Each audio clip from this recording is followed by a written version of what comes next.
Sadgurunath Maharaj Ki Jai, and welcome to Jagadambe Reads the Holy Books of India, ShrimadBhagavatam57. As you may remember, Sati disobeyed her husband and went to the yagna. From a distance, Sati could hear the sonorous music made by the incessant chanting of the Vedas. As she approached the spot, she could see the yagnashala filled with all the great rishis and all the devas, gandharvas, siddhas, and charanas. She reached her destination. The yagnashala was glowing like heaven. She looked at everyone. She looked at her father. Daksha looked quite through her as though she did not exist. No one had the courage to defy Daksha and greet Sati. No one dared to welcome her. Only her mother and her sisters embraced her and expressed that joy at seeing her. They tried to make a fuss of her, but she would have none of it.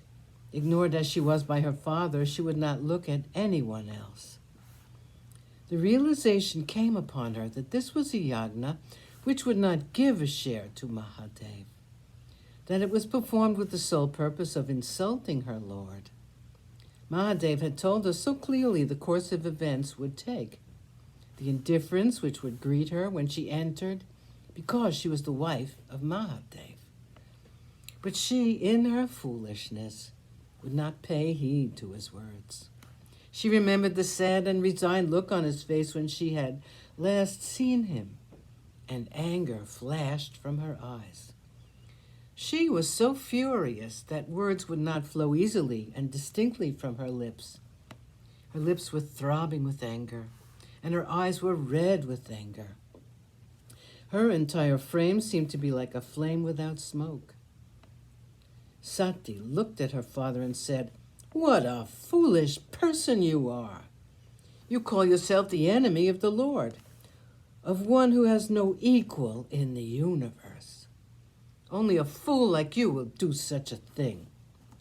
People can be classified into different categories. The first is the lowest type. He is called an asadu. He will see only the faults in another person. He will have no eyes for the good in him. The second is the mediocre type. This one sees the good as well as the bad in another. There is again a third type. They are those who can find the difference between the good and the bad qualities, but who will treat them in a sensible manner. Look at them in a proper way and proper perspective. They are called the good people. The better class of people are those who ignore the faults and take into account only what is good. But the really great souls are those who will not even look at those traits, who will not admit that there are faults. They will try to enhance even the smallest of the good qualities in the other person and applaud them for it. They will ignore the faults, even if they are innumerable. You, however, are lower than the lowest. You see a fault where there's none that exists. This is not surprising in one who does not realize the greatness of a really great person.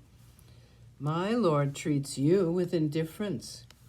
Your behavior does not affect him, but it hurts me and I cannot brook it.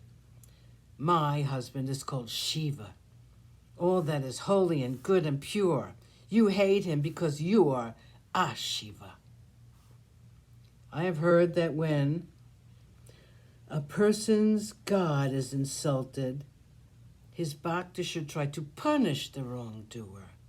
If it is not possible for her to do so, if she is too weak to oppose the offender, she should at least run away from the spot so the words may not reach her ears. A real devotee should not have a desire to live after hearing the words of insult spoken by the hater of the Lord.